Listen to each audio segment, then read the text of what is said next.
I don't know. I hope you're recording this, because whoever has our zoom lens, our Canon ultrasonic zoom, give it back. Give it back now. Yeah, I'm not playing Or I'll around. tell. I'll tell when I figure out who has it, because you probably don't have it anymore. Yeah, but you better be prepared for a world of hurt. I'm going to bring the pain. You know what? I'm going to dare say I'm going to rain the pain. Yeah. That's actually a great slogan for a glass repair company. I'm going to bring the pain. I hate you. Welcome to the No Budget Filmmaking Podcast, presented by Cinema Summit, a podcast about the art of making films, no matter how small the budget. And now, here are your hosts, Alex Stark and Trevor L. Nelson. All right. Hey, everyone. Thanks for joining us. This is episode 22 of the No Budget Filmmaking Podcast, and I am Trevor L. Nelson. And I'm Alex Stark, and today we're going to be talking about getting work as a filmmaker. But first, should we even... Do we even need to say what we're drinking? You guys should know. We're drinking the same crap. We just, to break some news, we just cracked into the second to the last case. Oh, my God. Oh, man. We soon may have something else for these people to listen to us drink and burp into the mic with. Excellent. I'm excited for that. So's everyone. Yeah. So we're drinking Kona. Now that we've covered that. Yeah, that was exciting because it's the same thing we've been drinking for all day, every day. I mean, how long you guys been married? 3 months. Oh, yeah, 3 months of drinking Kona. That's wrong. 2 months. Oh, wow, you're screwed. My math is bad. Ooh, you're going to be bad when it comes to anniversary time. Yeah. Happy birthday. It's actually me smacking you, trying to remind you. What is that? Happy birth anniversary, Valentine's Day? Yeah. You're pretty. You're pretty. Happy whatever day we're supposed to be celebrating today. Yay! So what's new? So, not to give away too much information, but me and the missus were laying in bed last night, and let me tell you, before we fell asleep, facing away from each other in bed. Yeah. I played a quick joke and I yelled to my Google Home that's in the bedroom, Google Home, why am I such a disappointment in life? And they said, well, yep. it actually couldn't compute and it exploded because it just has so many answers for that. Yeah. No, but I just said, we had mentioned last week that we're on TuneIn and you don't need to, I guess you could say you don't need to specify where you want to listen to the No Budget Filmmaking Podcast now that we're on TuneIn. So I just said, hey, Google, play the No Budget Filmmaking Podcast. Didn't say where to play it from, didn't say where to find it, started playing it. And for some reason, my wife wanted to listen to my annoying voice even more. I think she actually fell asleep to your own voice. No, at about 10, 15 minutes in, I was like, I can't handle this anymore. I need to go. I can't. Yeah, that's a long time. Yeah, that was longer than most people. Every once in a while, I'll throw it on in my car just to make sure, just to kind of quickly spot check to make sure it's actually sounding good. And it's not. It's It sounds good in the car. I bet it doesn't sound good in headphones. Yeah, I mean, it sounds great when we're listening to ourselves in headphones. That's true. Hey, I'll take it. So we are rocking on Google Home at least. I don't have an Alexa. Alex does. So Alex, give it a try this weekend and tell me if it works. Just yell it out. I will one day. One day. Yeah. So that's new. Also, new. we are in the process of developing a TV show. We're going to pitch it to some networks and some other places. Some streaming platforms. Yeah, not to name any. That shall not be named. But it rhymes with Betflix. Yep. Good luck guessing what that one is. Yeah. And or Glulu. That made the regular two syllable word much longer and worse. But yeah, we're going to be streaming on Glulu. Good luck guessing what that one is. It's a streaming platform that only shows horse documentaries. It's called Glulu. Oh, jeez, that is bad. That is so bad. Oh my God! Yeah. We're working on that. That's in the initial stages. We're sending out some feelers to some agents and all that. You already got some talent on lock. I already got some talent on lock. I realize that half the things that we say are new. We can't tell them about. I know. It's like, hey, we're working on this big project. Can't tell you about it. Hey, we're working on this TV show. Can't tell you about it. Hey, guess what? And we're the working thing on is, Can't tell you about it. we probably could. It's just we're erring on the side of safety. We don't want to do any disservice to anyone. Yeah, we don't want to put anybody On the spot. Yeah, and we don't want to lock anybody in that isn't locked in, or say that this is where we're going to go with it, and then get denied by 20 different places and feel Sure. bad about ourselves. I think Glulu will take it. Yeah, Glulu will probably take it. They need some up and coming shows to counter Hulu. Yeah, it's pretty tough. Man, the battle of Glulu versus Hulu begins with our show. Yay! You guys are in for a treat today. And then finally, what else, Alex? What else is new? We just did our last podcast on Tuesday, so not too much. Not too much. I know we were behind, so we just did another podcast, so we don't have a lot of what's new, but we do have a new review on iTunes, which is very exciting. Yeah. From Guerrilla Film School. Says every filmmaker should give them a listen. Great stuff. They're a ton of fun to listen to. Making films and talking about films is fun, and they do a good job of keeping things entertaining while teaching you a lot about the industry. Yay. Hey, thanks. That's awesome. Thanks, Thank you so Guerrilla much. Film School. That's great. I have a little beef with iTunes. I don't know why. I don't have much else going for my life, so I needed to find the small victories. And for some reason, we had 11 reviews, 5 stars. Then this review popped up very eloquently. Yeah, and it's a 5-star review. It's a 5-star review, but yet we have 4.5 stars now on our reviews. Yeah, Explain that to me. it's probably No. it's probably how Wrong. iTunes is dropping people's movies that they paid for. They're dropping reviews. They're just dropping people's ratings. Yeah, Like, this isn't associated with us. It's bad. yeah.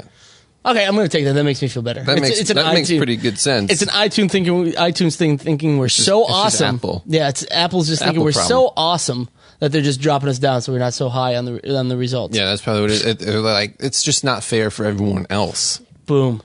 Man, these false senses of grandeur Yeah, really something get like me that. going through the day. I don't know. It really helps me. So okay, that'll do it. Yep. Next. Next. Yeah. If only we had a buzzer that we could buzz ourselves, that'd or be like some type of gong. That'd be so annoying. Did you ever watch the Gong Show? No, because I wasn't alive in the 50s. The 70s. How old are you? I'm actually 13. Oh, wow. You Yeah. look great I for just- 113. I just read a lot. Oh. Actually, no. Didn't they come out with a reboot of that with Mike Myers as like a Canadian... Did they? Yeah, I'm pretty sure. Hold on, I'm looking it That's up right now. probably not a good idea.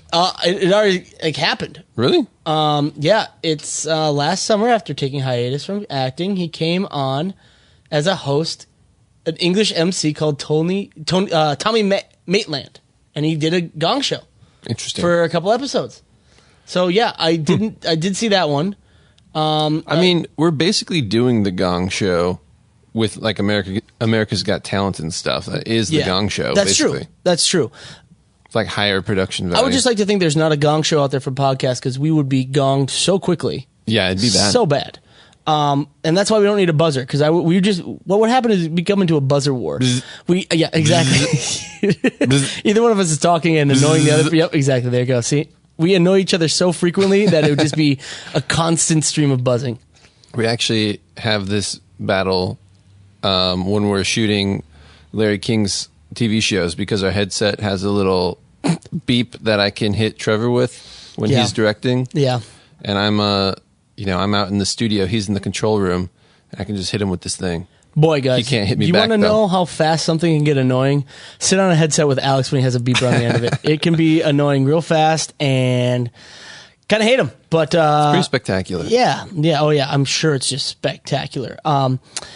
All right, so on to the topic at hand, and Yes. that is getting work as a filmmaker. There's many different avenues. There's many different statusi. I mean, it's different ways to get in. There's like a lot of different options. yeah, and it depends on what you want to define as a filmmaker. Some people will say a filmmaker is a director or Yeah. someone who's working on feature films, but that's not always the case. I mean, if you're in the process of doing something creative in the video/film world, I would say you're a filmmaker. I would too. I mean, I think they used to be kind of separate-ish, I would say, because the medium was so different. You had like big tapes and broadcast style cameras. Yep, and that was like versus TV. like huge film cameras and like all the gear involved with that and like the whole production. So they were like somewhat different skills Yeah. that have now kind of merged into one skill. Yeah, Oh, yeah. Yeah. You know what I mean? And so it's the definition of what a filmmaker is kind of varies from person to person. And we're just basically saying how you can make a career. We had put up some questions on Reddit to kind of gauge from our audience, since no one seems to be sending us any questions, even though we ask you to. What they would want answered. And I remember somebody said, like, hey, can you make a career out of, can you have a filmmaking career without it being your full-time job? And so that kind of got this idea of, like, what do we consider a filmmaking career? And how can you get a filmmaking career? And that's what brought us to this. Sure. And so, there's a couple stages, and it kind of starts when you're early in the industry to when you've been, in it for a while to when you're a seasoned vet. Yeah. And I think the first part is somewhat controversial. There's very few things that get me heated on the interweb, or that I will step into to defend my honor and everyone else's honor. Do you have honor? No. Okay. I didn't think so. I just wanted to understand where we were. No. Okay. Cool. But in this case, I try to defend whatever pretend honor I have. Yeah. Don't we all? And this is the debate, because people have very polarizing views on this. I find out. We're teasing it. How will you say whether or not you should do free work and or ask for free work in your projects? Ooh, that is a debate. That is a big debate that will probably never be answered, even in this podcast. Oh, it won't be answered. I can give my opinion about it all day. Okay, son. What is your opinion, Alex? Start with your opinion, because then we'll just talk about the whole process of it and why some people would think it's good, why some people think it's bad. But just start it off with your opinion. I personally think it's very good. I think there's no downside to doing free work when you're starting out, because like most art forms or skills, you actually have very few skills. So you need to get somewhere and like get a mentor, see people actually doing it, get hands-on experience. And a lot of times, that's much harder. It's a lot harder to convince people to pay you to do something you don't know how to do than it is to convince them to let you do it for free for the experience. So it's better for both parties in my mind, because it's like a faster way to get in the door and just get on set and get that experience. And for the filmmaker, producer, or whoever, it's a way to get like an extra hand. And of course, it's not going to be a skilled hand. And sometimes, it might actually slow down the film or cause some problems because people don't know what they're doing. But I still think it's a good exchange. And see, this is one of the very few places where me and Alex disagree. Haha, just kidding. No, we usually agree on most things. And I agree with you. I think, when you're fresh in the industry, either right out of college or just coming, right out of high school, and you just want to, you say, hey, skip college, I want to just go right into the industry, you're not going to get these crazy opportunities that you think. Right. And the best way to kind of build your portfolio is to work on projects on the weekend. Sure. Because, you still have to pay your bills and all that. You can work as a PA if you want to, but nowadays, like back in the day, it was like, get a job as a PA and then work, find the field you want to get into and then work your way up to a camera assistant or like a loader, camera assistant, stuff like that. There was like an actual path. There was an actual path. There still is. But nowadays, if you want to be a cinematographer, you go be a PA or, you work another job. And then on the weekends, if you're doing it for free, you can probably get a higher position than you could if you're looking for pay. So you may not have to be a PA on a student film. You could be, a coordinator or a camera assistant right off the bat, as long as you know what camera you're dealing with. And so you can kind of build up your repertoire a lot quicker if you're willing to work for free. You can go out there, and especially if you're in major cities that have film schools. Even today, you'll see on Craigslist or Mandy or other places or Facebook or Twitter that students are looking for talent that'll work for free because they're students. And that's a great opportunity. I know actors that, have gotten paid for roles that still work on student films just so that they can hone their craft. And they don't get paid, and that's fine. but they still are like, you know what? I want to keep working, keep my creative juices flowing. God, I keep saying that. I said it so many times last week. Yeah, you're all about the juices. Yeah. Oh my gosh, nice roasted turkey sandwich. Okay, never mind. But yeah, I mean, I feel that exactly like you do. It's a way to build up your repertoire when you're not going to get the opportunities if you're waiting to get paid to do them. Yeah, and I definitely think there's something about, if you know exactly what path you want to be on, and you are just wanting to do that. Yeah. Like if you know you want to be a cinematographer in feature films or something, or in commercials or whatever. Yep. There's definitely nothing wrong with, and I would probably suggest going this route of like, be a PA, get yourself a job as a PA, Yep. camera PA. Then work your way up from there. And the hardest part about that, though, and it's a similar thing with like corporate jobs. If you ever have worked in an office or, whatever, jumping from position to position is hard. It's or jumping departments, I guess you could say, too. Jumping departments is hard. So if you decide you want to change your mind and go to a different department, that's really hard. If you work your way up to like an AC and all of a sudden you're like, I want to be a producer, well, good luck. Good luck. I mean, it happens. Making that move. Yeah. Because you're going to have to start over again. Yeah. But also, I think once you get to like AC, making the jump to DP or like, it's tough because unless you're out there doing the free stuff on the side that gets you that experience as a DP, so you can say, I wasn't AC on these things, these huge projects. I've DP'd these indie projects. Yeah. And now I'm ready to DP, a big project. It's almost good advice to say, I don't want to say the lesser job because that's not what I mean. Like not even lower, but do the jobs that you have the experience. Yeah, entry level. There you go. Entry level jobs for pay. And then do the ones that you want to get into for free because you want to build that reel. So you're never going to be able to build a reel as a cinematographer if you are working as an AC hoping that you'll get your chance because they're not going to give it to you because you don't have the experience and you don't have the reel to show them.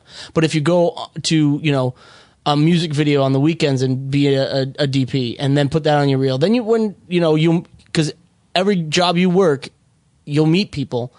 Sometime along the line, people will be like, oh, what do you want to do? Like, oh, I want to be a DP. And someone's bound to say, oh, what have you done? Let me see. And if you don't have anything, which the best way to get it is to work for free, they're going to just be like, oh, you don't have anything. You don't have any experience. Yeah, and I always harp on this, but I feel like people in the industry, especially decision makers, aren't as creative minded as they pretend to be. They're business people usually. They're business people, but also it's like, if you come to someone and say, hey, I've been under Roger Deakins for the past 15 years as an AC. I've been watching him work every day. Yeah. I know what he does. I'm going to be a good cinematographer. They'll be like, great, show me your stuff. Exactly. And you won't have anything. And they're not going to be able to make the leap, from you being like, no, I know everything. I can do it, to I believe he can do it. Like, that's not going to happen. It's a show me industry. It is. Like no matter how you could say, it's almost like a disservice to say, I've done all this, or like I've worked on all this and not have anything to show. Because they're like, well, then are you just lying about it? Like, show me something. It's a show me industry. So they're going to say, I want to see what you've done. And so that the best way to do that is interning, working on student films. There is tons of spec work out there. I mean, if you want to be a director, then, make a spec commercial for a brand you really like. There's I forget who it was, but he did a spec commercial for Tesla. And he just knew somebody who had a Tesla, and he did a spec commercial, looked beautiful. And he didn't get a job making commercials for Tesla because obviously they don't, have commercials, but he got commercials working for automotive industry. Mm-hmm. And it was just from a free commercial that, If you're a no-budget filmmaker, you don't need a lot of money to do the spec commercial. It's all about experience, about building that reel, and that is what you want to do. And you can also, work for free. There's this thing. There's a bunch of websites like this, but there's one website that we've worked with before called Tongle. And what Tongle is it's brands come to this website and they put up a marketing campaign they want. Or like say they put up a brief of a campaign that they want to do. Exactly. And they have some, requirements and, length and what they want it to be about. But then it's kind of up to the people who are submitting to come up with their own idea of what they want, what the commercial should be. Then if you get picked, you get some money and then you get to shoot your commercial. And all this is free. And then once you deliver the commercial, you get more money. You get more money. And so this is a great way, it's cutthroat, but this is a great way to kind of build up your repertoire without struggling to run around and say like, hey, will you pay me to be a DP? And they're like, what have you done? Oh, nothing. Well, do it for free then. And you'll start building that portfolio and that reel that will get you the paid jobs. Yep, exactly. And also on that note, there's competitions. Yeah. You can do. It's hard sometimes to find motivation to do free stuff. Yeah. But Definitely. Competitions are a good way to give yourself an actual deadline to do something. Mm-hmm. Because that's like time management, and especially when you have a full-time job doing something else, saying, okay, I'm going to do this short film, and you get busy and you keep pushing it back, but having a competition with a real deadline where you can't submit after that anymore is a great way to say, okay, I'm actually going to sit down, I'm going to write this, I'm going to do this, I'm going to shoot it, and I have to do it before this date.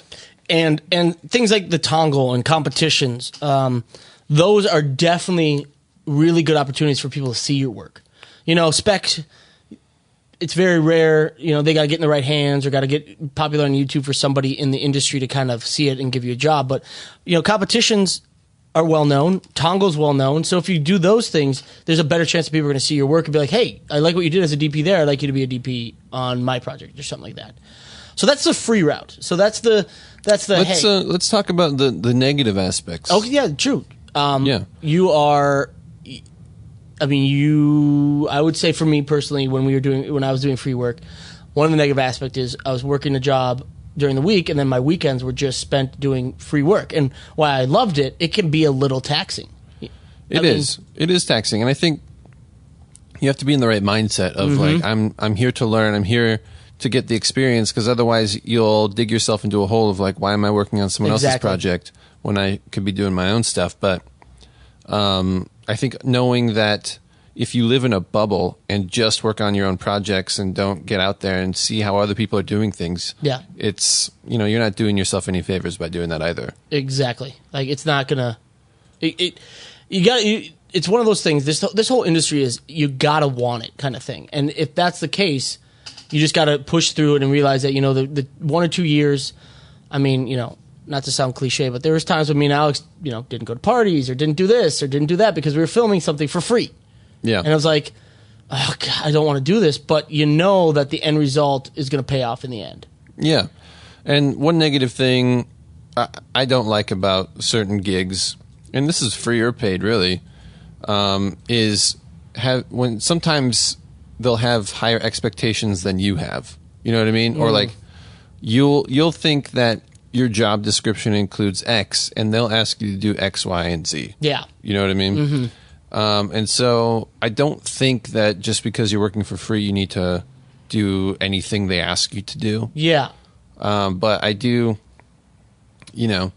and same with paid gigs, really. I mean, if you're getting paid, lower than a normal rate and they ask you to do a lot of extra stuff, I don't necessarily think you need to, jump to your feet to do it for them. Yeah, exactly. But so just be aware of that. I mean, I think that's most people's comments, like when they have the polarizing view of doing free stuff, is some people take advantage of it.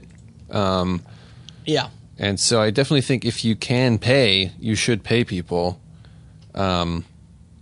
Not every project is a passion project. You know what? And I'll just, if you're gonna do a project, if you're putting the project together that you're gonna ask people to work for free, the biggest thing you can do, and people will tell you this time and time again, just feed people. They're just so happy when you feed them. If you get everyone like, Get them an order at In-N-Out if you're in LA. If you're not, you guys are out of luck.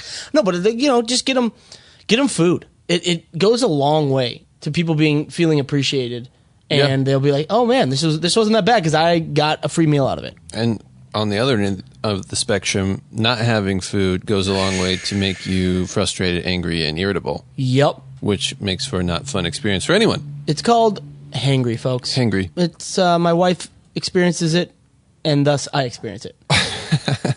Exactly. Okay.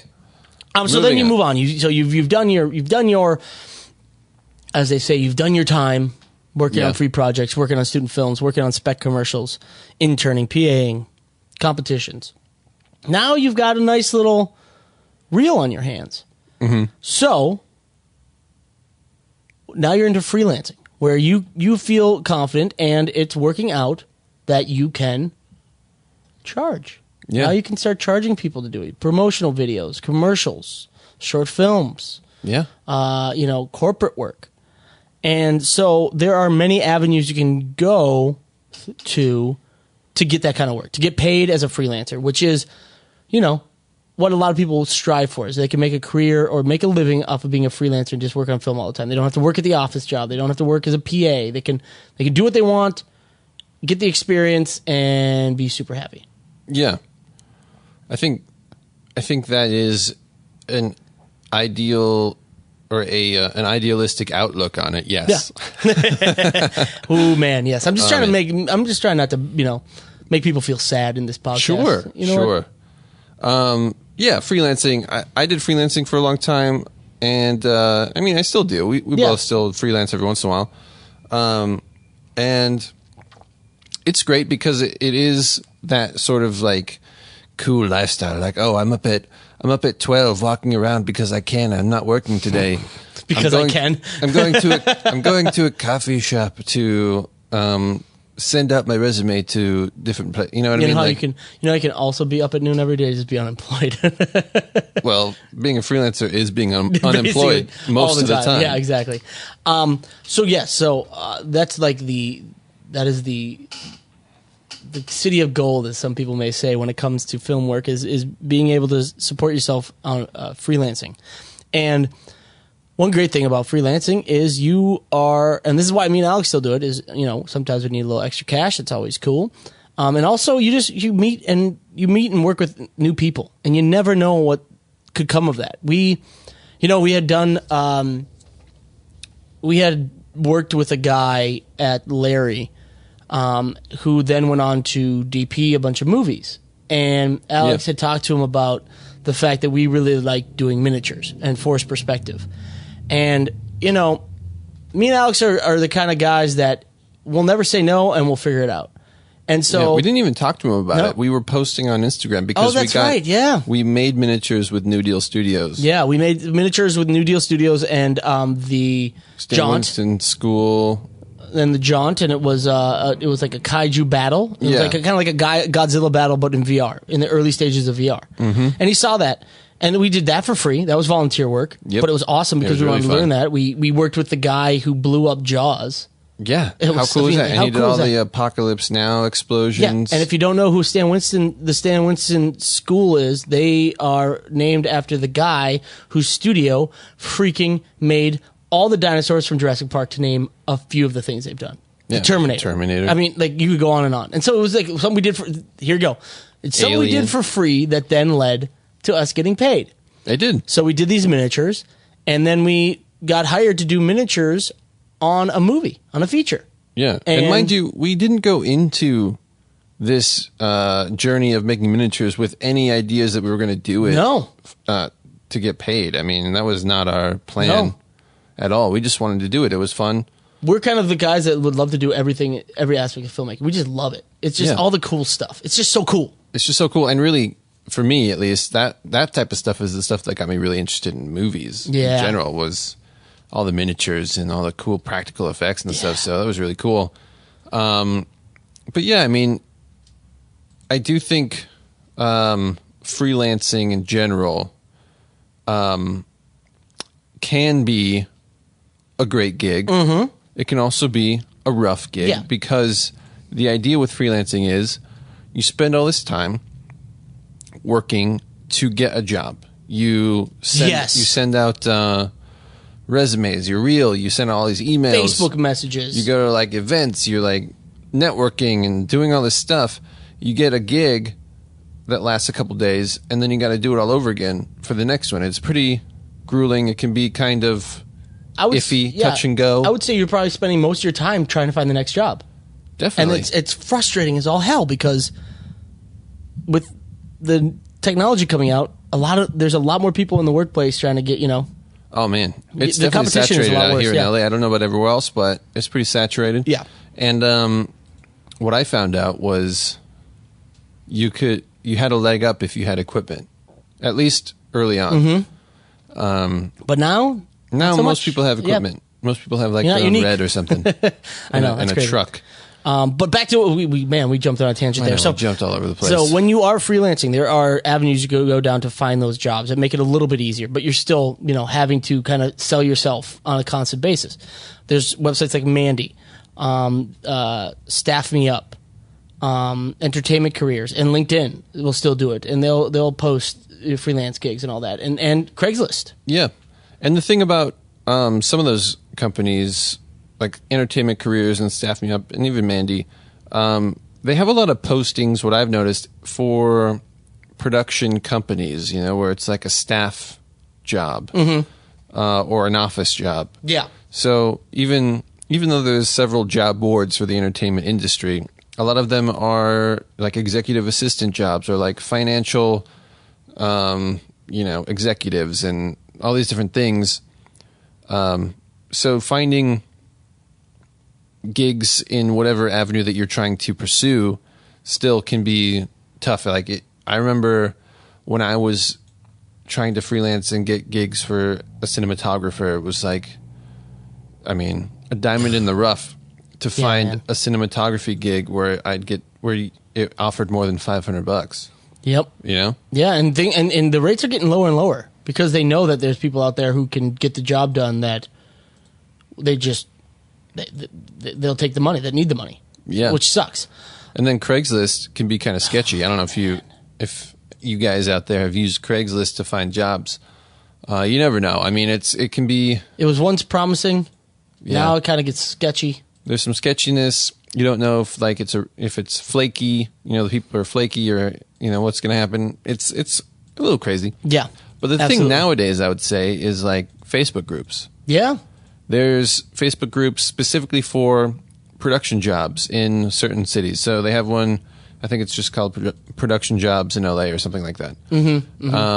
And people post on there. And it's brutal. You'll see all these people jump on it like piranhas when people are like, sound recorder, $600 a day. And then there'll be like 80 comments of people like, me, here's my resume, here's my link. Or worse, they tag all their friends. Oh, yeah, like exactly. 16 people that I'm going to tag. It's like, oh, you sons of bitches. Exactly. Oh, So it's this pretty was rough. mine. Yeah. It's pretty rough out there. But what I've noticed is, so we did freelancing for a while, but eventually it got to the point where we were getting all our freelance gigs just from word of mouth. And this is when it gets sweet. That's when That's when you're like, things are clicking. When you build to this point, when it's like the next gig comes naturally, you don't even have to like worry about it because you got people knocking on your door. Like that's the good place to be. Yeah, and that just comes with, it's kind of funny because like the end of every section, it's all about like experience and doing it for a while. So at the end of doing free stuff, then you can move to freelancing. At the end of freelancing, you've been freelancing so much that people are recommending you rather than you having to go out there and find the job. You're on a shoot and then that person, like the sound guy in that shoot goes to another shoot and they're like, we need a DP. Oh, I got an idea. This guy I worked on my last shoot with is an awesome DP, or this guy's a great director. And that's one thing is like, this is why I don't understand when, I get the big director. Not that I get it. I understand. No, I don't even understand. But big name directors can get away with being assholes on set.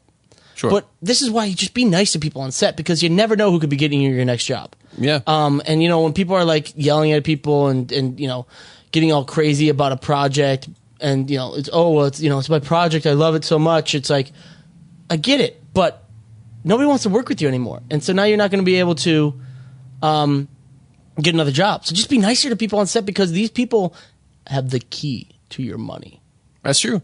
And what's interesting about it, like you said, there's a progression, because after freelancing, what we've discovered is it's inevitable that people that you work with are going to move on, some of them to even like companies that will garner you steady work, which is the next phase, if you want it to be. If you want it to be.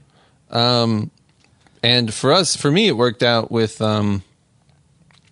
Larry King's show, and then there's another company, Pocket Watch, that I have worked with in the past, and these are just people we've worked with in the past. I mean, I got Larry because of people I worked with in the past. Yeah.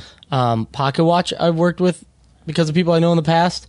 I've gotten people hitting me up and asking to put together pitch packets for movies because of people who I've worked with in the past. I mean, once you're into freelancing, get your Rolodex going. Because it also goes the other way, too. As you're working in freelance, you're going to know people that you really respect, you really like what they do, and you're going to recommend those people for jobs, and then it's going to be vice versa. Yeah, exactly right. So what's interesting, or what I learned with the Larry King gig especially, because that was more steady, I was working on it a lot, and every time I was out, I needed to find someone to replace me, right? Yeah. And what I found out is by doing that, by like having other people come in and replace me and making a connection for someone who is technically like a competitor. Yeah, because they're doing the same job as me. They're out there competing for the same jobs you are. But what I found is a lot of times those are the people that recommend you, because it's the same situation where if they get offered a job and they can't do it, they say, oh, I still want to make out like the good guy here and recommend someone to these people, so that they'll come to me again in the future or whatever. So I'm going to recommend them this guy that I know, or this girl that I know, who I've worked with, or who I know their work or whatever, and send them on this gig, and it all works out. Well, yeah, and because at the same time it's survival of the fittest, and they're going to want you to recommend them for jobs, so they're not going to overlook you, especially if they like what you've done, because they are hoping that you recommend them later. Yep. And so that moves us into like a steady gig. So you've done your freelancing, and you're like, you know what? I want to do filmmaking, but I want to make sure I have a consistent paycheck, I guess you could say. Yes. How does one do that? There's a lot of avenues to go down. Now, it's a lot easier in post. Post, I think, is because there's so much content these days that if you're a good editor or you're a good sound mixer or something like that, you could have constant work at like you can go TV station. You could go working for like Hulu or Netflix, or a production company that does commercials. Because while there may be like a director may get one gig, that company may have 6 gigs going on at the same time, and you're the editor, so you just have 6 gigs lined. You have 6 projects one after the other, and so they just keep you around permanently. Yeah. It's a lot easier for post because there is just so much content out there that needs to be edited. I could go to many post houses right now and get a job as a full-time editor if I wanted to. Well, I think that's the key right there. You're talking about going to like a company that does that thing. Yeah. And I think there are those companies for anything, because... Yep, that's true. Sure. Like, we know a lot of people that have gone on to become trailer editors, or edit, what are they called? Like bumpers and like promos and teasers for like TV stations and stuff like that. Yep. Or editing TV shows and things like that. Yeah. But also on the other end, there's companies that need tons of video content. Yeah. Like tons. And especially now with this whole web thing and like doing YouTube shows or doing like blogs that want to do video content. I mean, there's a company out here that just posts constantly called Pop Sugar. Oh, man. It's just like nonstop. Pop Sugar, always hiring. That's true. And there's companies like that, like BuzzFeed, just churning out video content for YouTube and for other social platforms and stuff. And like, you can get a job at places like that full time, making hundreds of projects for them. Now, my question is for you is how common do you think it is now where you have to be like a Predator? For like people who don't know, Predator is like a producer editor. So they come up with the idea, somebody shoots it, and then they edit it and come up with the story because it's their story basically. I don't know how much do you think there is like full-time work for like a director at these companies? So I think Predator. I don't think Predator is a thing so much anymore. It's shifted to what is called a shooter. Interesting. Which combines director, DP, everything. and producer. Yeah, everything. And even sound a lot of times. Son of a bitch, what have we warned about sound so many times? I know. So that, I think it's pretty common, especially in companies like that, to find jobs as a shooter, where they're looking for someone to come in and just shoot like tons of stuff. Yeah. Look for the content companies. Those are the ones that just need to churn out stuff at a fast pace, and they're just looking for someone who can always produce. Now, the downside of that is that it's not always the best creatively.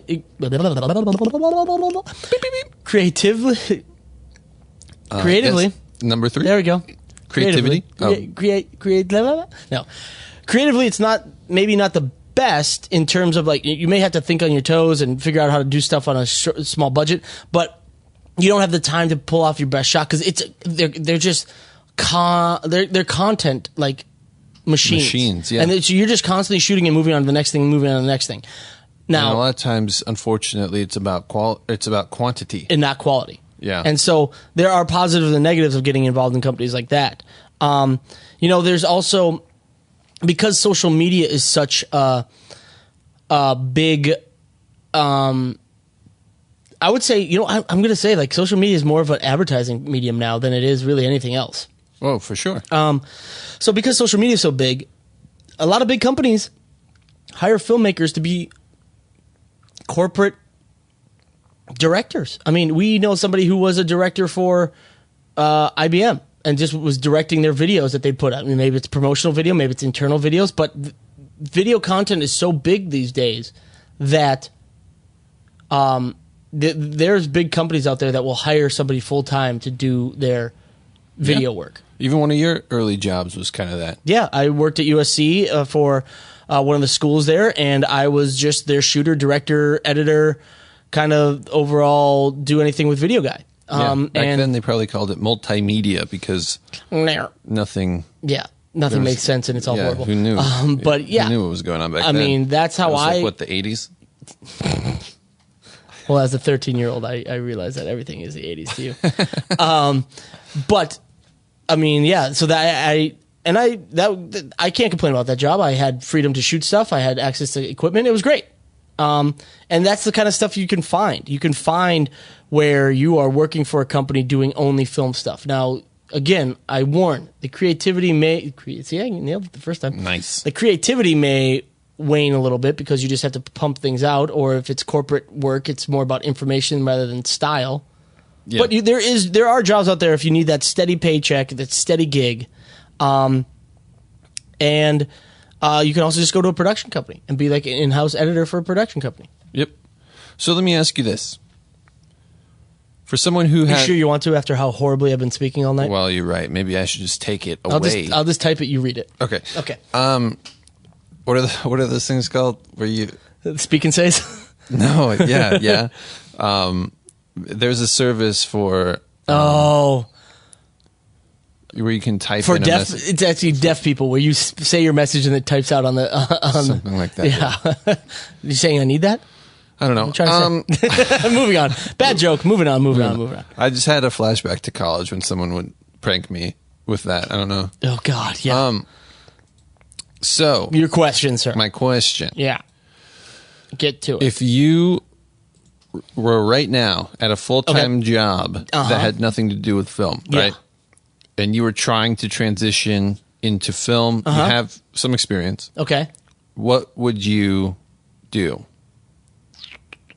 Does it matter what my end goal is? Like, if I was a writer, director, No. Just like you just want to get in. You have a full-time job, so freelancing is difficult. Yeah. There's a couple things I would do. If you're at a corporate job or like a job that is not in the film industry, you usually get vacation time. So what I would do is I would use the vacation time, not on going on vacation, but I'd use that time to work on projects.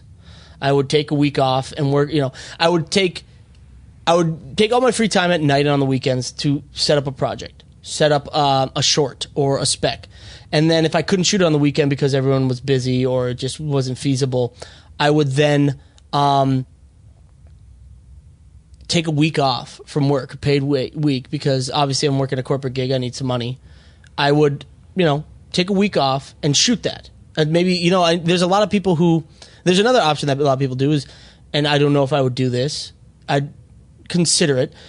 They save up all their money, they work this job, and then they put all their money and all their savings, quit the job, and go for it. And just dive in and make their short or make their feature with all the money they've saved. I'm trying to think who did that. I mean, Oren Peli. Yeah. He did that. He was working at a video game company. Right. And he just put all of his money into Paranormal Activity. I did do this when I was working at USC, is I would use the weekends and nights and access to the things I had, like the office building and stuff like that, to shoot things there. Sure. It's kind of one of those things where if you really want to be a filmmaker, nothing will get in your way. So I would when I was working at USC, my girlfriend, who is now my wife, the ongoing joke is she'd never see me because we'd be working on stuff on the weekends and nights. Yeah. So after you've made something, what would you do with it? Nowadays, I'd probably put it on YouTube, or I would probably transition. It's a better transition to go from something that's not a full-time job that's not in the industry to a job that's full-time in the industry, even if you want to do like film full-time. So that's what I did, is I went from USC, and then I was able to realize that if I went freelance at Larry and then also get gigs on the side, I could make enough, if not slightly less than I was making at USC, but have the freedom to do what I wanted to. Right. At some point, you got to make that leap. At some point, you have to say, you know what? I don't want to do this anymore. I'm going to go and follow my dream kind of thing. Yeah. What would you, because you worked in the industry in different facets. Yes. Basically since college, but you never wanted to be a full-time, acquisitions guy or working in, I didn't really know actually at the time. I thought it sounded interesting. True. And it was fun. I mean, the idea of sitting around watching movies and all that. I mean, it's fun. Was it fun? There were fun parts of it. When the movies were good, it was fun. Yeah. I took advantage of those good movies. I saw them too. They were great. Yes. Yeah, and I did have a lot of different, kind of a goofy path, I would say. If anyone, there's this idea in business of modeling where you look at what like someone... jeans? Yeah. Jellies? Yeah, you model it. Sweet no, shoes? like CG. You do 3D modeling. Oh, okay. 3D modeling. No, where you take like someone who has the job or whatever life that you want, and you say, how did they get there? And then you sort of model after them and try to follow their path. No one should ever model my path because it was bizarro. Done. Won't do it. Yeah, no one should. But I guess my path was just wanting to know as much as I could about everything, because I had the thought when I was in school, like, oh man, if I make a movie, I don't know what to do with it. You know? Mm-hmm. So I was like, oh, I should probably learn about distribution. So I got a job in distribution. Yep. And it was great. I mean, I'm glad I did it. I'm glad you did it too, because I'm just sucking knowledge out of you for that without having to do it. It was great. But I think this industry is so strange. There really isn't a set path. Yeah, that's true. And it is really hard to see what other people did and try to copy or like try to get that, go on their same path. You almost have to sort of just like power through, like put your head down and just kind of push through. And Yeah, there isn't a set path. I would say that the one path that works for everyone is just shoot stuff. Get stuff out there. Yeah, I think if you make your goal to just like make as much stuff as you can, but also make it really good. Yeah. And try to make the best stuff you can. They always say it. Cream rises to the top. Oh gosh, that just sounds horrible. Stop. The hot cream. Please stop. Rises to the top. Stop, please. So meow. So with that in mind, I mean, if you're just making the best stuff you can make and putting it out there and showing it to people and talking to people about it, eventually it's going to happen. Like you won't really be able to stop it. Yeah. You know, you'll get gigs. You'll just from talking to people and making the best stuff you can. I mean, I feel bad saying it. It definitely helps to live in like Atlanta, New York, or LA because, you know, I was talking to a friend of a friend, and he was like, you know, I was telling him like, you know, I could move out of LA, but at the same time, in other cities, yeah, you could still do your, you know, have a film career, but it's just so much easier in like a place like LA or New York to go and grab a coffee with a filmmaker. You know what I mean? Like there's so many people like-minded that it's so easy to run into somebody. And that's what it's like. It's like if you just make stuff and meet people and go out to events and go out to screenings, you know, you'll eventually meet somebody that will want to see your stuff and have something that they can do. Because in the end, people just want to make stuff and people just want things to be made that are good and profitable. Yeah, and people just want to work with people that they like. Yeah. Really. When it comes down to it. I mean, we're the exception because we hate each other, but that's true. For the most part, people just want to work with people they like. Yeah, exactly right. Yeah. It's true. I mean, if you're doing stuff for free, you're volunteering, if you're freelancing, or even if you're working in a corporate gig that isn't directly connected to the film industry, just keep making stuff. Yeah. And you'll you know, I mean, I started at Larry as an editor. Like an editor. So did I. Oh, God, yeah, you did too. Oh, man. An assistant and then editor. Raised up to now directing and producing. And it's like, if you do good stuff, it will get noticed one day or another. And it, you know, it may take a while. The more you push and the more you create, the sooner it will happen. But eventually it'll be seen by somebody. Yeah, and on another side to that, I am not an editor. No, oh my God, no. Little story. Alex was there at the beginning of Larry. Larry retired from CNN and then got bored and realized that, I think he said it was the day that Osama bin Laden was killed. Yep. And he realized that when he heard the news that Osama bin Laden killed, he jumped up to report it, but realized he didn't have a medium to report anymore. He was, you know. Yeah, he was just at home. He was at home, and he's like, well, I want to be tell able the to world talk about this. Yeah. And that's when he realized he needed to come back. So Alex was there editing the first episode of Larry King Now. Yes. On Final Cut Pro. Final Cut Pro, which I've never used before ever. And I just remember Alex texting me and calling me. Little anecdote here. Uh-oh. I got the phone call to come in at 12 a.m. midnight. Oh man, that's right. The morning of. Yeah. And I was out at a bar, kind of drunk. Not kind of, pretty drunk. Yeah. To come in the next morning. And I, of course, was like, yeah, I'll do that.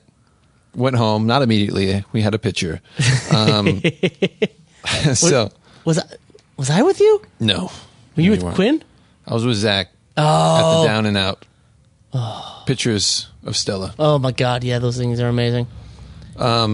So I was using Final Cut, which I'd never used before. I was kind of hungover. I had producers hovering over my shoulder because it was the very first episode. Yeah.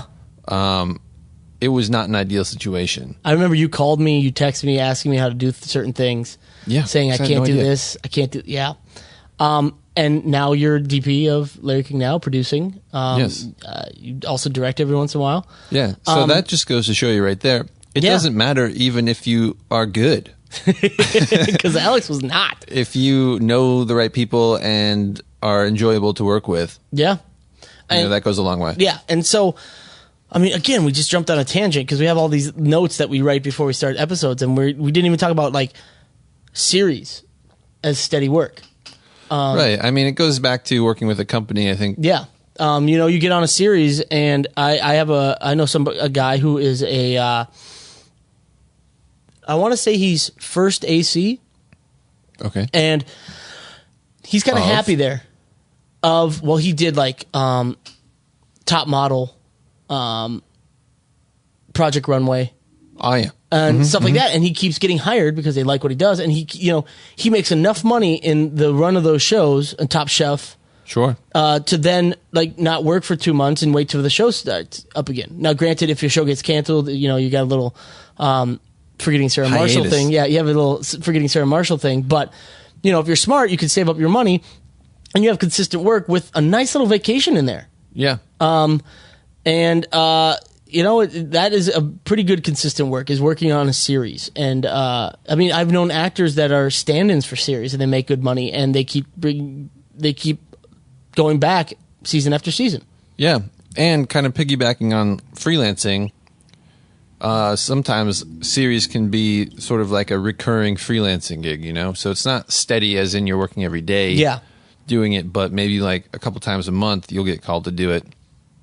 That's not a bad scenario either when you're in the freelancer mode. Exactly. To have those things that you can just count on every month, which is really nice. There's a lot of avenues you can go to if you want to make a career and get work as a filmmaker. Especially nowadays where like video is just such the biggest medium in the world for Facebook. I mean, Instagram came out with IGTV. It's where it's at. Film work is the new way that people are communicating. And so there are so many companies that are starting up that are getting money thrown at them, ridiculous amounts of money, that are looking for people to work at. Not only that, but there's companies that have been established for years and years that are like, okay, well, I guess now we need to do video, like have in-house video.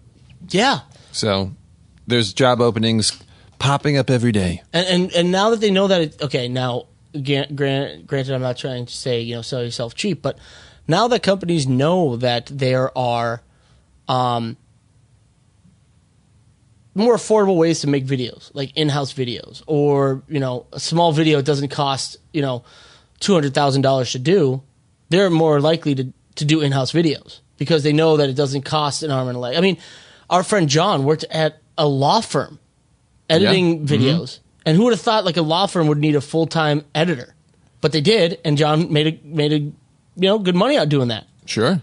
And that's this kind of stuff because things are so cheap to start up a video department, as you could say, at places. Yeah. John also, while he was there, got in with a school who put on events like concerts, and they consistently needed someone to come shoot these concerts. And we did that too. And we did it too. And we did it too. With video being so cheap to produce these days, you can easily find jobs out there. Or, just sell yourself and make a department at a place. If you want to be like, hey, you know what? You need video. This is what I can do for you. Let's do this. Yeah, that's not a bad option. Yeah. There's a lot of avenues. You can easily make a career out of, freelancing and working as a filmmaker. You don't need to be directing blockbusters to make a good living. No, definitely not. You can make shitload of money if you direct blockbusters, but that's very rare and very infrequently that people become. There's other ways to make a ton of money too. Exactly. So, anything else you want to add about getting work as a filmmaker? Any other pieces of advice, nuggets of truths you want to give out to the audience? I don't think so. I think we covered pretty much everything that we have to offer. Yeah. Yeah, we don't have much to offer. Yeah. And we just spilled it out. Yeah, I know. I think one thing I found as a freelancer, and really even like pitching companies on stuff. Yeah. Everyone always talked about having a reel, and where do you stand on those these days? Man, you had one. I had one. I had one. Our company every once in a while I'll cut one together. I hate doing it. Because I'm not an editor. All right. I just hate doing it. Yeah. And you have to do it constantly. It's just the worst. You have to know? update it. And when you get like a new gig and you're really excited about it, you have to wait until you cut it into your reel to no. So I got in the mode of I made a website that was more like a portfolio website. Ooh, where I had you're so millennial. Yeah. So I had 13 years old. I had full episodes or full videos on, or if it was like a movie, I put a trailer, you know? Yeah. And what I would do then when I was applying to gigs was instead of saying, here's my reel, check it out, I would say, here's clips of things that I've done that I think are right up your alley when it comes to this project. And I would, handpick the ones that were most sort of in line with what the project was, which I think is way better. Yeah. I mean, unless you're going to cut like 12 reels, like have a comedy reel, a drama reel, a horror reel. I still think that reels are dated and harken back to an older days when it was so expensive to get tape. It was on videotape. Yeah, it was so expensive to send like a whole short to someone, or it was just so expensive to, send multiple copies around. And now it's like, well, just look at YouTube. Like this is what I could do. And you can watch 5 minutes and get an idea and then cut over to another video that I sent you a link to. You don't have to cut it all together. Yeah. You don't need this kind of crazy calling card that's harkens back to the old days, back when I was a young kid, as you say. Yeah, and the one drawback to it, I guess, right, is if, let's say, for example, you're a cinematographer. It's like a visual thing, and that's all that really matters. Yeah. But if you send people, this goes back to the idea that people aren't as creative as they think they are. If you send people a whole project where maybe the editing is off or the sound is off, I might think they would have a harder time sort of separating your cinematography from the lackluster rest of the production or whatever. You know what I mean? I would say it still holds true that even if you're not sending a reel, still send your best work, best overall work. Even if you had nothing to do with that piece of work, with what makes it good, like you have no control over the sound. Pick out your project that had good sound. Right. Because even if you tell them like I had nothing to do with the sound, like just look at it. It's hard for people to separate that. Yeah. So do like a real portfolio. Pick out your best pieces of full length stuff. Yep. And send that out. And that'll really help you get that next gig. Yeah. And pay the bills. Another little tidbit that I had. Full of it. He's full I had of it a back in the day. I had basically a template of a letter or like an email that I would send out to people in response to their job postings, which would save a lot of time because all I had to do was kind of tweak it and for particular gigs. And what I found out over time was I would constantly adjust what I was doing and see what would work, and then when it would work, I would keep that part in that I would change, and so I would sort of like change my wording or like decide which clips to show and see, okay, these ones seem to get a way better response than these ones, and I would just kind of tweak it a little bit every time to try to get the best submission that I could. Smart idea. Yeah. Alex is a master marketer. We were just writing up some proposals tonight, like the one that we were going to be pitching to Glulu and Betflix. Yeah. Alex has a way with words, and he can phrase things pretty well. So if you really want to ask him, word smite. A word smite. He smites those words that he feels are stupid. I do. But yeah, I mean, market yourself and come up with the best representation of what you can do.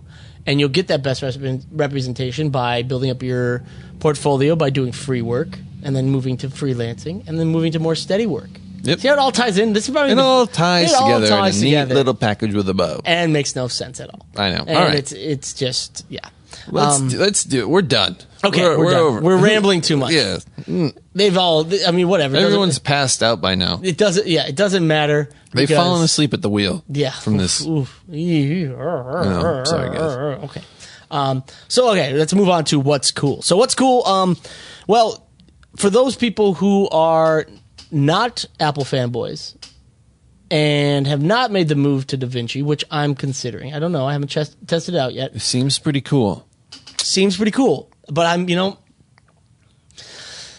get set in my ways. I get set in my ways. I am constantly trying to convince myself to move to DaVinci. I know, but and I'm just so comfy. I'm just so comfortable with Premiere. Is the problem. I know that is the problem.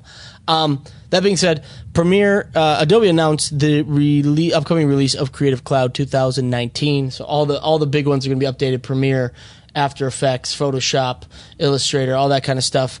And when it comes to video work, it seems like a lot of focus is being spent on VR. Yes. And animation.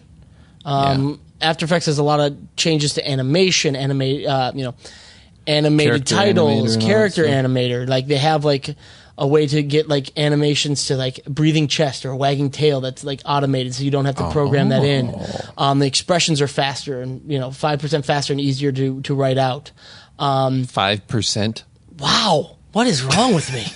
5 times faster. There we go. Okay. A whopping 5%. I was like, they marketed it that way? Yeah, 5% faster. Wow. No, and so and then like Premiere has After Effects has a lot more easy to use 3D modeling in 2D space. So like 3D effects. Cool. Premiere is doing a lot of 180 video. Stuff like that. So it looks like it's going to be a pretty big update. And if speaking from experience, that means a lot of things are going to break when they update it. And I won't be able to hit A to get select all to the right. Yeah. It'll just bring up a picture of an apple. Like, man, what a weird hotkey that they put in. Mac got to them. But things will break. There'll be a lot of bugs, but the updated features seem promising. And again, making it hard for me to move away from Adobe to give DaVinci. You know what? Next project we do, next little thing we do, we'll do it in DaVinci. I'm promising myself that. We'll give it a go. Give it a go. All right. Next thing. You? So we heard about the Atomos Adamus. Oh man, we always get this one wrong. The Adamus Ninja 5. Ninja 5. Also known as the Ninja V. Which looks really cool. If you guys are familiar with the Adamus line of monitors and recorders, they have they record onto SSDs. They're just really nice 7-inch monitors. Big fan. We're big fans of Adamus's products. Yeah. So we've they have used the them a lot. Ninja and the Shogun. Yep. Those types of things. And now they have the Ninja 5, which is a 5-inch monitor. Yep. Perfect for your DSLRs and stuff like that. They're battery powered, and they have an SSD as well that you can record onto, just in a smaller package. And they utilize some features that I really like. The Atom HDR, which looks pretty. Is great for our camera, and it takes like a flat image and makes it all nice and pretty, so you know what you're doing. And it's a 4K monitor. Yeah. Which is, that's where everyone's going. It can record 4K, display 4K, and so... That's solid. Pretty cool in a small little package. Now, as much as I love the Shogun and everything, 7-inch monitor on like a DSLR is a bit much, Yeah. So I'm happy about the 5-inch for that type of project. Really, if you're not working on like a cinema camera, 7 inches is a little cray. Yeah.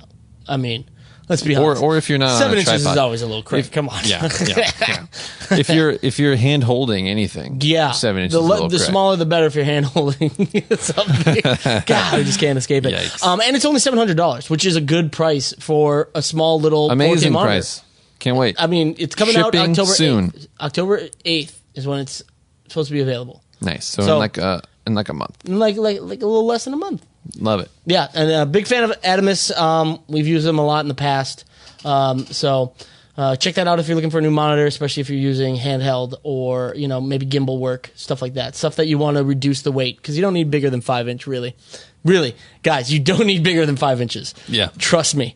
Also, got a lot of trailers that came out that, we love a good trailer. We love, It's true. We don't just like making movies. We like watching movies, and we like watching. Movies. TV is basically movies these days. It is. They're just killing it in TV. And so I saw the Ballad of Buster Scruggs. And now this is a Netflix movie. 6-part, right? 6-part by the Coen brothers. It looks It's a awesome. Western. It's a Western. With the Franco. With the Franco. And I'm forgetting his name right now. I love him. He plays Buster Scruggs. He was in Oh Brother, Where Art Thou? Why am I forgetting? He's also a director. Tim Blake Nelson. Tim Blake Nelson stars as Buster Scruggs. Big fan of his. It looks awesome. It's on Netflix. I can't wait for it. I mean, I'm going to be there day one to watch that. Yeah. Check out that trailer if you haven't seen it. Check out that trailer. Yep. What else? What else? Then there's a movie called Mandy, which our friend Graham says is one of the best movies ever. So if you guys, the director, his name Panos. is Panos. Panos Cosmatos? There you go. Sure. We'll go with that. Panos Cosmatos. He did Beyond the Black Rainbow, which was a trippy movie that me and Alex saw. Trippy movie with quite possibly one of the best trailers I've seen. Yeah. It was really good. Yeah. Really visual, Yeah. eye candy type stuff, crazy All the stuff sci-fi, is, yeah. horror-y, weird. So Mandy's his newest movie with who? Our boy Nick Cage. Nick Cage Ugh, Nick in Cage. the house. Coming with what they're saying is one of his best performances in years. In years, perhaps ever. Whoa, that's big. Which is hard to say. That's hard to say. Have don't you know. seen Con Air? Woo. I have. Have you seen Wicker Man? I have. Bees. Have you seen Bees! The Rock? Like we shot something for The Rock. What do you mean? No. The Rock? Welcome to The Rock. to The Rock. Yes, I have. Who hasn't? Amazing movie. Amazing. So yeah, he's And this one's kind of an occulty, hillbilly, kidnapping. He has like an axe sword. What is he it? He makes like some type of bladed weapon in his garage, I think. It's crazy. There's like dirt biking witches that come up Occults. and steal someone, and I don't know. It looks insane. Yeah, I'm trying to figure out what they call it. I mean, Mandy is what it's called. Mandy. Check it out. Check out that trailer no, I'm trying too. to figure out what they call the axe blade. It's like something. I don't even know. I almost said blacks. Easy there. We're gonna move on. Also, there is, they're kind of doing these reboots. I don't know if I'm sold on this. It's kind of in the vein of Riverdale and the CW, and I'm not a big fan of anything on Right. Riverdale. But the trailer for Now. Sabrina Yes, the trailer for Sabrina the Teenage Witch reboots just came out. and it's darker, a lot darker. It's with the young daughter from Mad Men. She plays Sabrina. She's all grown up.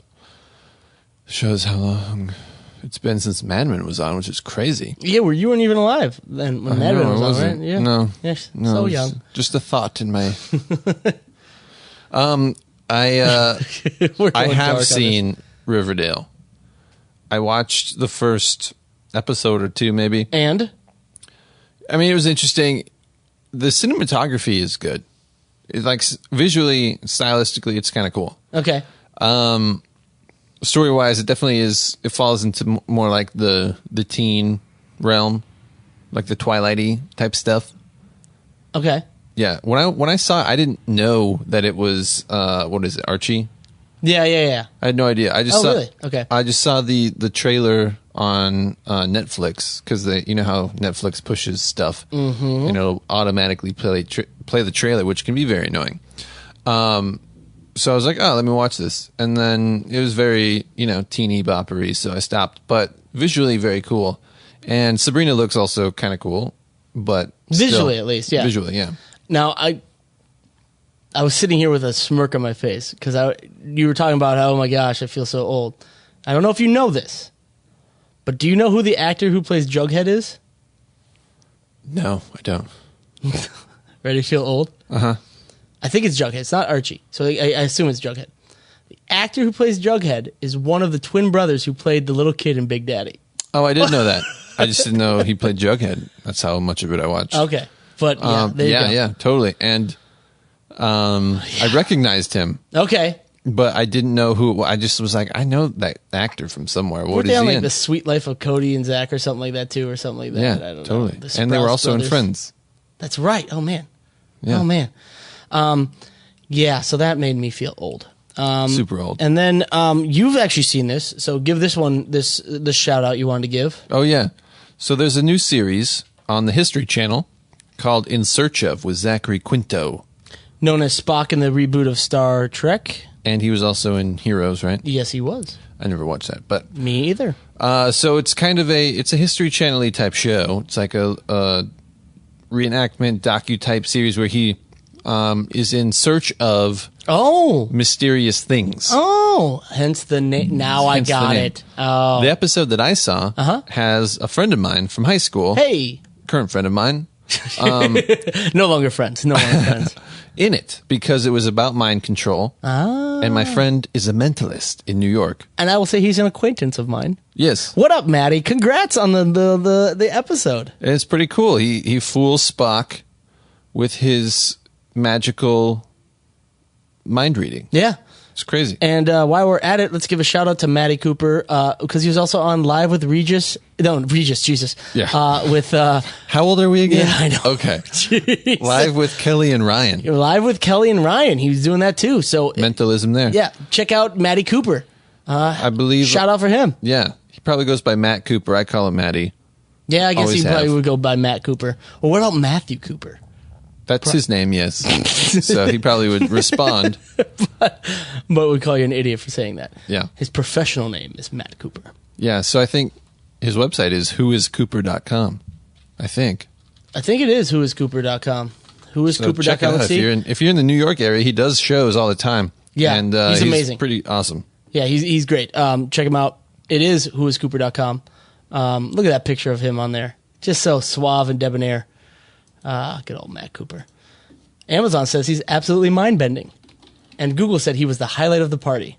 Yeah. And L'Oreal said there's no one else like him. I believe it. Good job. Good job, Maddie.